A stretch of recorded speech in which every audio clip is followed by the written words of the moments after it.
Madison Square Garden was breathing. Not metaphorically, literally.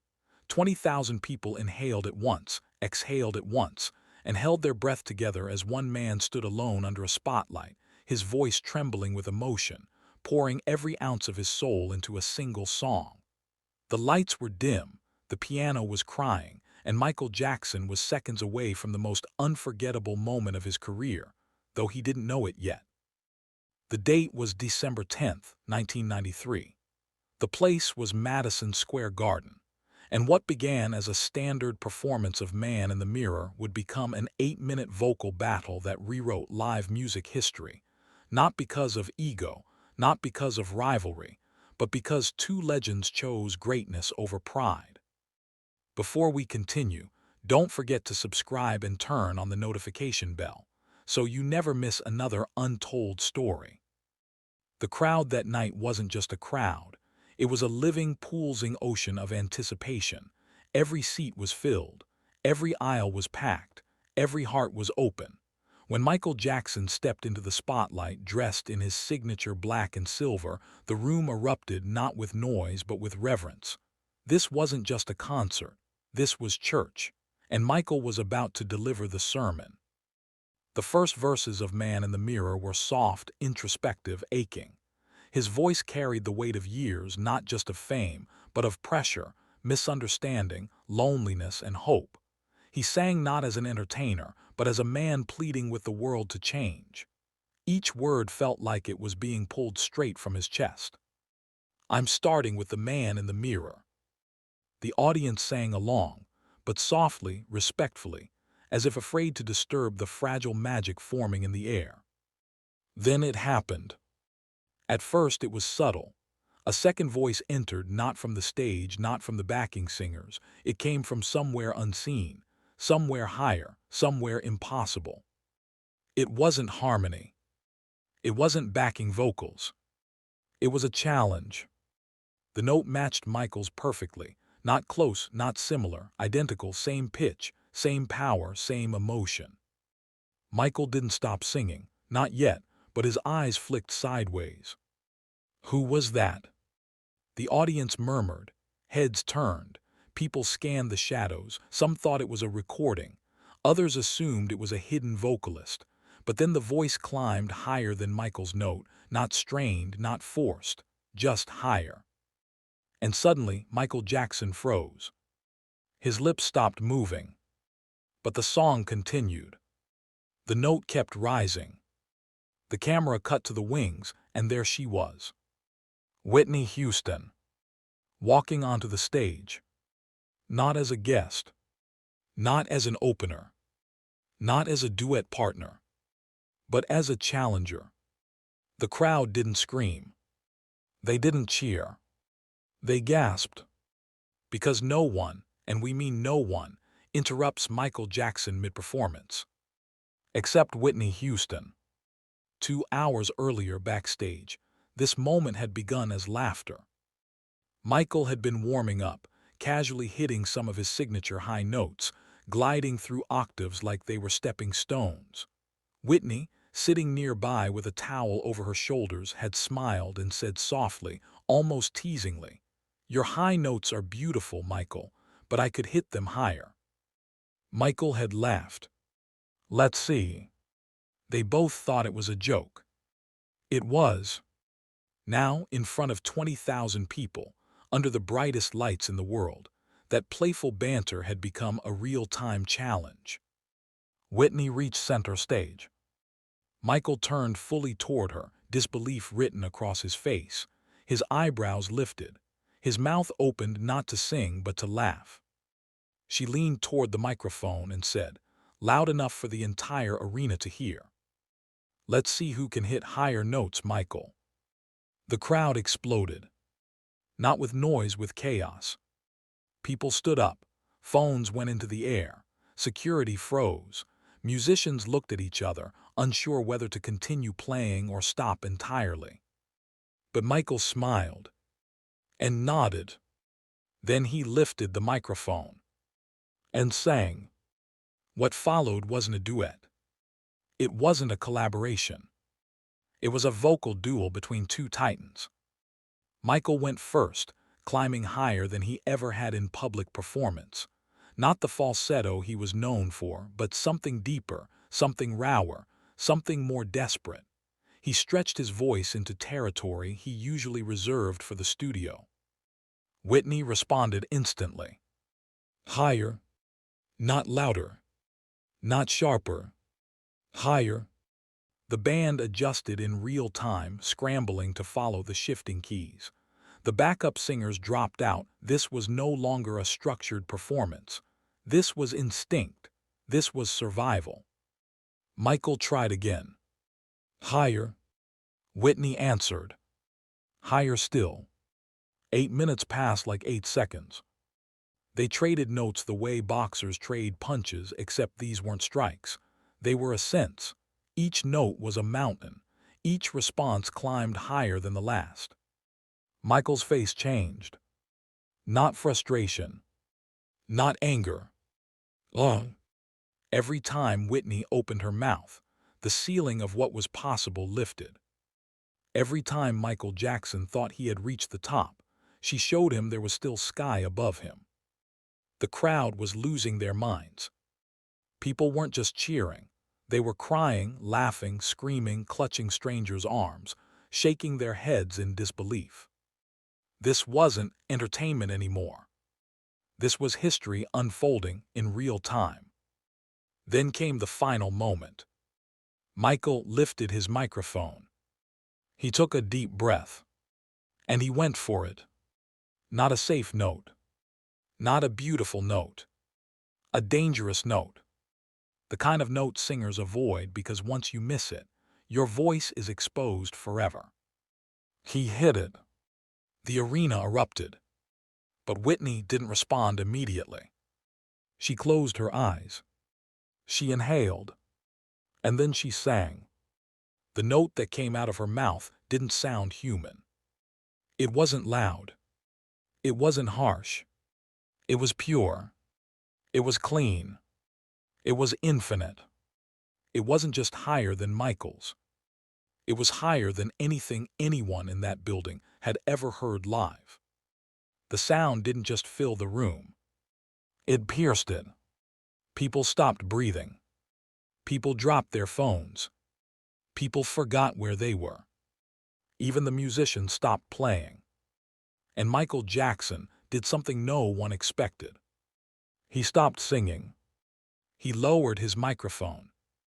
He turned his body fully toward Whitney. And he listened. He listened like a student. He listened like a fan. He listened like a man witnessing something sacred. The note lasted, and lasted, and lasted. And when Whitney finally released it, the room didn't explode. It went silent. Not quiet. Silent. 20,000 people stood frozen in time. No clapping. No cheering. No movement. Just stunned reverence. Then Michael stepped forward. He placed one hand over his heart. And he bowed. Not a nod. Not a gesture. A full bow. To Whitney Houston. On his own stage. He lifted his microphone and said, "The Queen wins." The crowd screamed. "I can't top that, nobody can." And for a moment, the world saw something rare. Not competition. Not ego. Not pride. But greatness honoring greatness. That moment didn't just shock Madison Square Garden. It shocked the music industry. Because Michael Jackson wasn't known for yielding the spotlight. He was the spotlight. He was the standard. He was the sun. And yet here he was stepping aside, bowing and crowning someone else. That's what made it unforgettable. Not the note. Not the challenge. Not even the performance. The humility. The love. The respect. In the days that followed, stories spread like wildfire. Some said it was rehearsed. Others said it was planned. But those who were there, those who saw Michael's face, those who saw Whitney's surprise when he bowed, knew the truth. It was spontaneous. It was real. And it was beautiful. Backstage after the show, Michael hugged Whitney tightly. "You didn't have to do that," he said. Whitney smiled. "You started it." Michael laughed. "I finished it." "No," she replied softly, "we finished it." That night, two legends didn't compete. They collaborated, without planning, without rehearsal, without ego. They showed the world that true greatness doesn't crush others. It elevates them. And in doing so, it elevates itself. The crowd that left Madison Square Garden that night didn't leave talking about the set list. They didn't leave talking about costumes. They didn't leave talking about choreography. They left talking about a bow. About a moment where Michael Jackson, the king of pop, chose to kneel not in defeat but in reverence. People weren't crying from sadness. They were crying because they had witnessed something rare.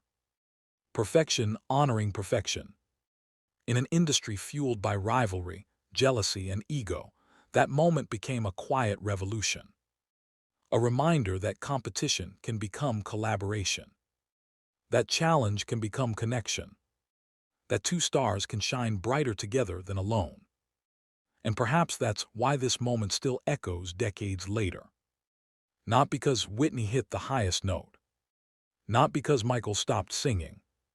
But because in a world that teaches us to outshine each other, they chose to uplift. They chose respect. They chose love. They chose greatness. And they showed us that sometimes the most powerful note isn't the highest one. It's the one that humbles you. It's the one that silences the room. It's the one that makes even Michael Jackson bow. And yet, the story does not end with the bow. In many ways, that bow was not an ending at all, it was an opening. An opening into a deeper truth about Michael Jackson, about Whitney Houston, and about what happens when two legends collide not in rivalry, but in reverence. Because what happened on that stage at Madison Square Garden didn't stay on that stage. It followed them. It followed the audience. It followed the industry. And it followed music itself. In the hours after the concert, word spread through backstage corridors, green rooms, hotel lobbies, and record label offices like wildfire. Technicians who had worked with hundreds of artists said they had never seen anything like it. Backup singers whispered about it like a sacred secret. Journalists rushed to confirm what their ears had barely believed. Did Michael Jackson really bow? Did Whitney Houston really outsing him? Did two icons really abandon ego in front of 20,000 people? The answer again and again was yes. But to understand the full impact of that moment, we have to go back not just to the hours before the performance, but to the years before that night. Because this wasn't just a spontaneous vocal duel.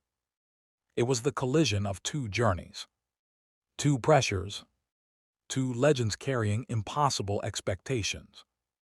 Whitney Houston had been labeled the voice long before that night, not because she was loud, but because her voice was a force of nature, controlled, powerful, precise, emotional, effortless.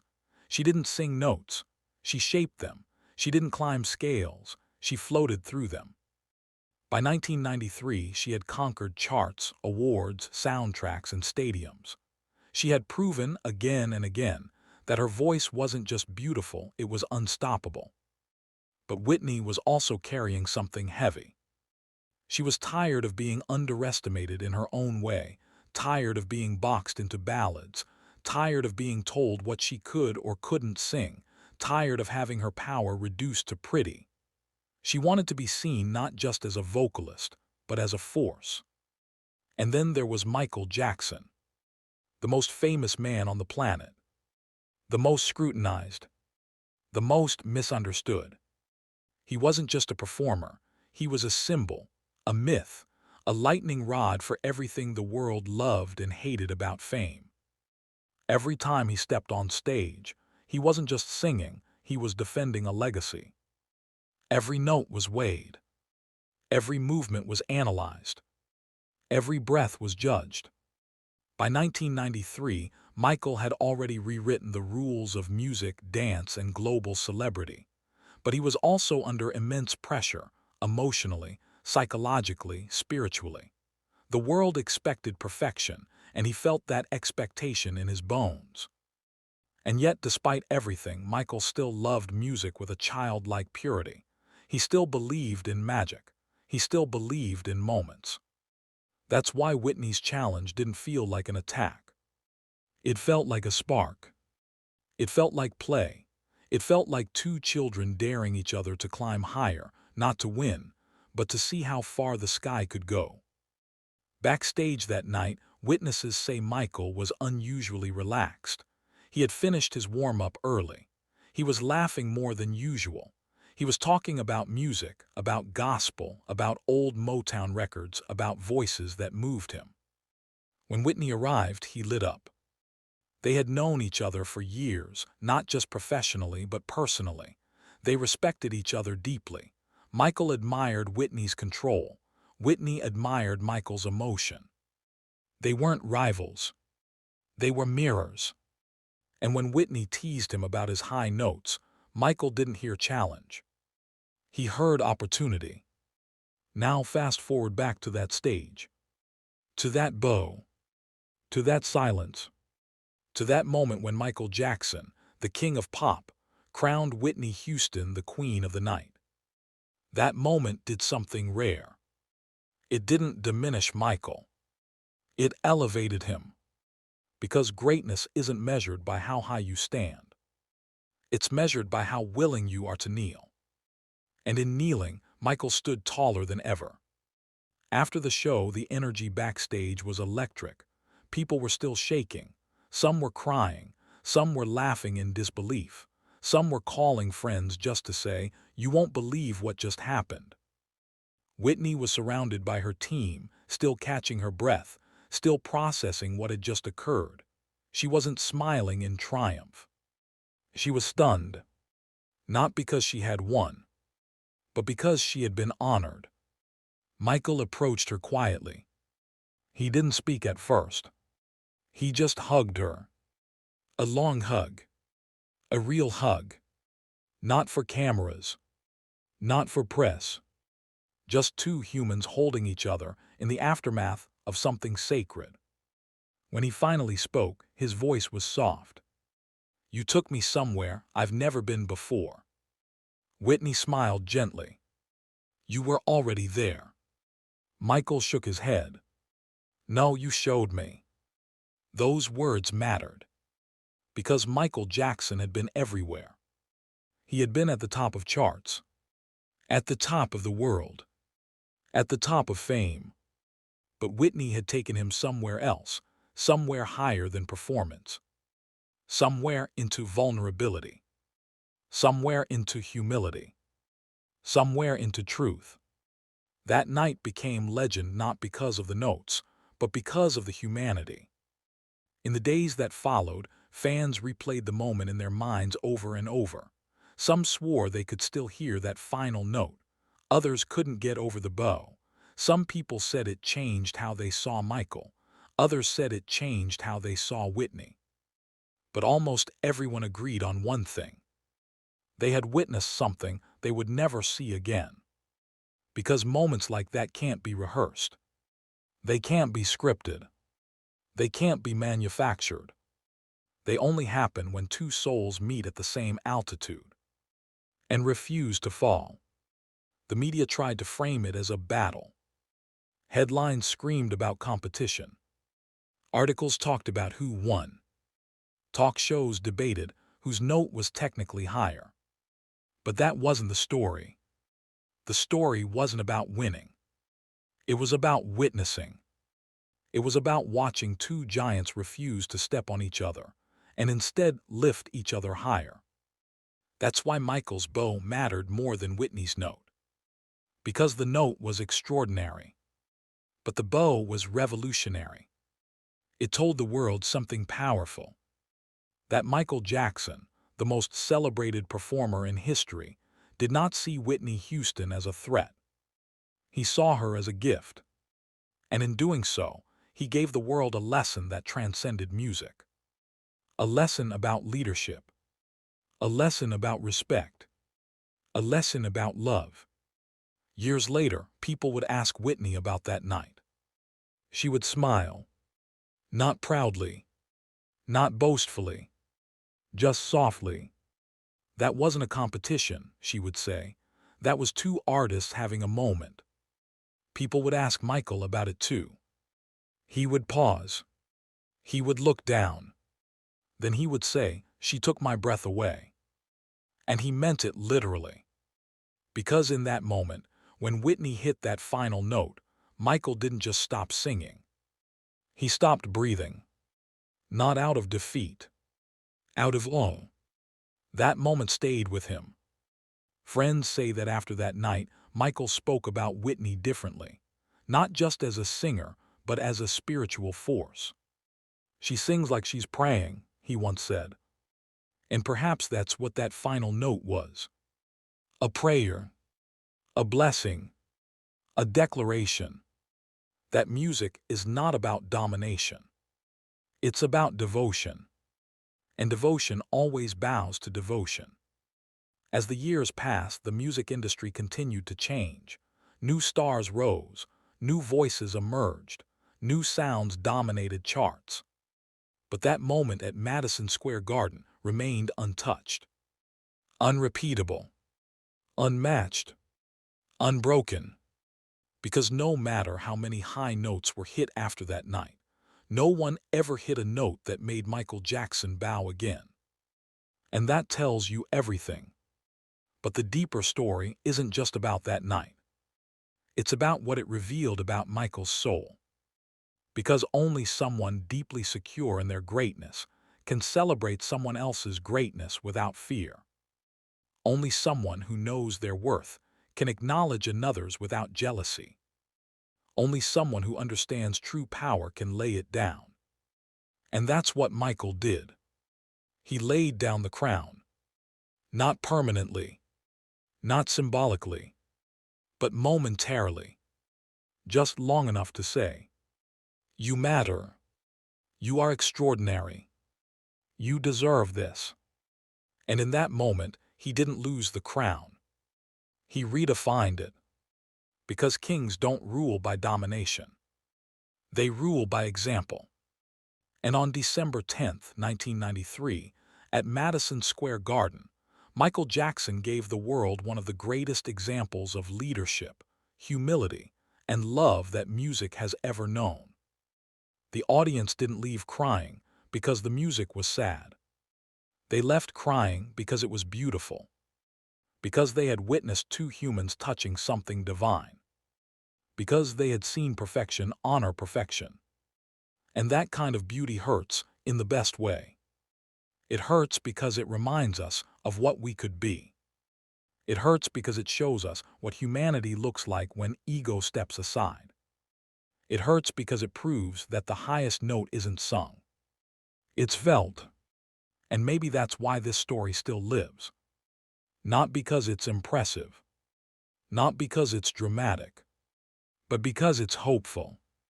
Hopeful that greatness doesn't have to crush. Hopeful that competition doesn't have to divide. Hopeful that even at the highest levels of fame, humility can still exist. And perhaps in a world that often feels loud, divided, and cruel, we need this story more than ever. We need to remember that even the biggest stars can bow.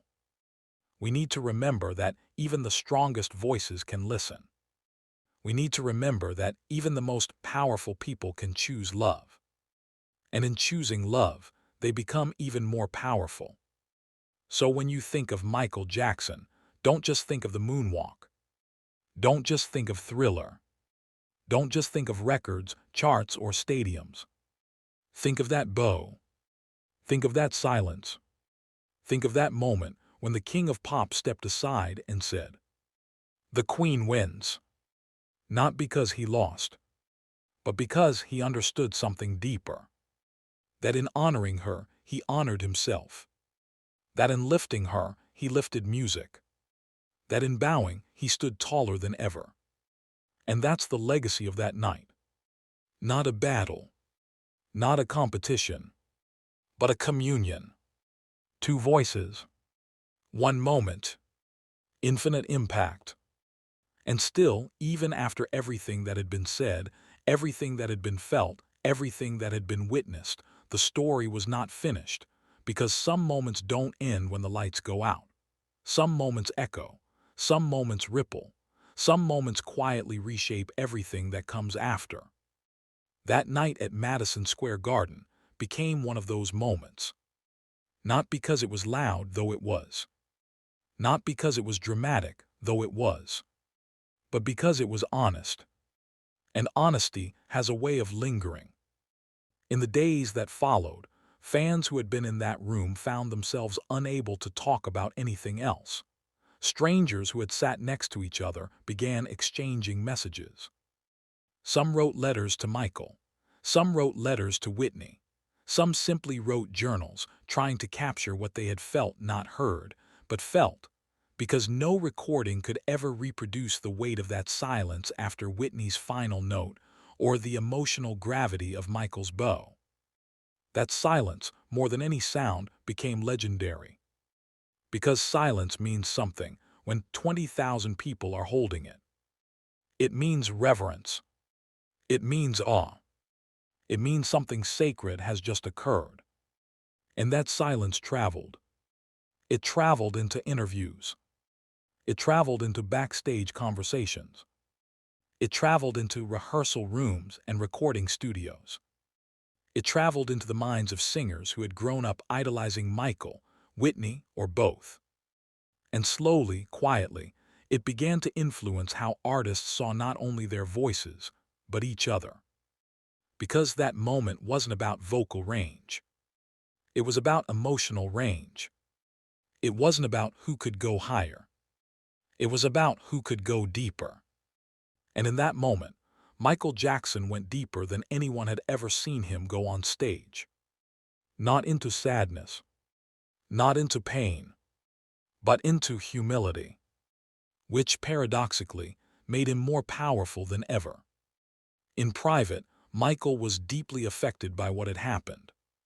Friends noticed it. His body language changed when Whitney's name came up.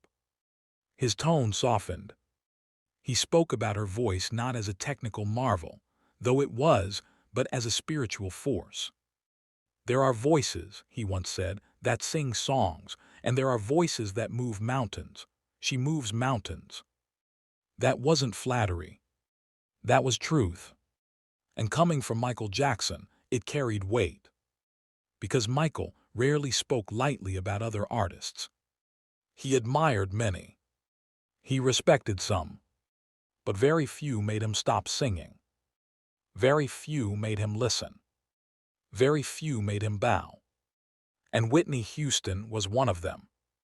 But here's the deeper layer, the one most people never talk about. Michael didn't just bow to Whitney's voice. He bowed to her courage. Because walking onto someone else's stage, especially Michael's stage, is not a small act. It takes bravery. It takes trust. It takes a willingness to risk everything, your reputation, your image, your legacy, for a moment that might not work. If Whitney had missed that note, the moment would have collapsed. If she had faltered, the narrative would have changed. If she had failed, history would have been cruel. But she didn't hesitate, because she trusted her gift. And Michael trusted her too. That mutual trust, that unspoken understanding, is what made the moment possible. Without it, there is no challenge, no duel, no bow, no silence, no history. That's why this story matters. Not because it was flashy, not because it was viral, though if it happened today, it would break the internet, but because it revealed something rare. Two legends trusting each other with their legacies. That kind of trust is almost unheard of in an industry built on competition, comparison, and constant judgment. And yet, in that moment, competition transformed into communion. The stage became a sanctuary. The audience became witnesses. And music became more than sound. It became truth. After that night, Michael's performances changed. Not drastically, not obviously, but subtly. He sang with more vulnerability. He allowed himself more moments of stillness. He let silence breathe. He let emotion linger. It was as if that moment had unlocked something in him, not a new technique, but a new freedom. Freedom to not always be the highest voice in the room. Freedom to not always carry the moment alone. Freedom to let someone else shine without dimming himself. And that freedom is rare for someone who has spent a lifetime under a spotlight so bright it leaves no room for shadows. But Michael embraced it, because that night had shown him something. That greatness is not diminished when shared. It is multiplied. Whitney, too, was changed. Friends say she spoke about that moment with a mixture of pride and tenderness. Not because she had won, but because she had been seen. Truly seen. Not as a rival, not as a threat, but as an equal, as someone worthy of reverence. And for a woman who had often been underestimated, mislabeled, misunderstood, or boxed into expectations, that recognition mattered deeply. Especially coming from Michael Jackson. Especially in front of the world. Especially in silence. That bow did something no award ever could. It validated. It honored. It affirmed. And in doing so, it healed something quietly, invisibly but profoundly. That's the power of respect. That's the power of acknowledgement. That's the power of love. Because ultimately, this story is not about a note. It's about love. Love for music. Love for craft. Love for excellence. Love for each other. And love, when it is real, always bows. Always listens. Always honors. Years later, long after both Michael and Whitney had left the world, fans would still talk about that night. Not just older fans. Young fans, too. People who hadn't even been born in 1993. People who had only heard the story secondhand. People who had watched grainy footage, read articles, listened to interviews, and still felt something move inside them. Because some moments transcend time. Some moments don't belong to one generation. They belong to humanity. And that moment belongs to humanity. It belongs to anyone who has ever dared to challenge themselves. It belongs to anyone who has ever admired someone else's gift. It belongs to anyone who has ever felt both small and inspired at the same time. It belongs to anyone who has ever realized that true greatness is not loud, it is humble. In a world that often teaches us to outshine others, this story teaches us to uplift. In a world that celebrates dominance, this story celebrates deference. In a world obsessed with winning, this story celebrates witnessing. And that's why it endures. That's why it matters. That's why we still talk about it. That's why it still moves us. Because it shows us what we could be if we chose humility over ego, respect over rivalry, love over fear. And perhaps that's why Michael bowed. Not because he lost. Not because he was outsung. Not because he was defeated. But because in that moment, he recognized something sacred. He recognized truth. And truth deserves reverence. Truth deserves silence. Truth deserves a bow. That bow was not a gesture of submission. It was a gesture of recognition.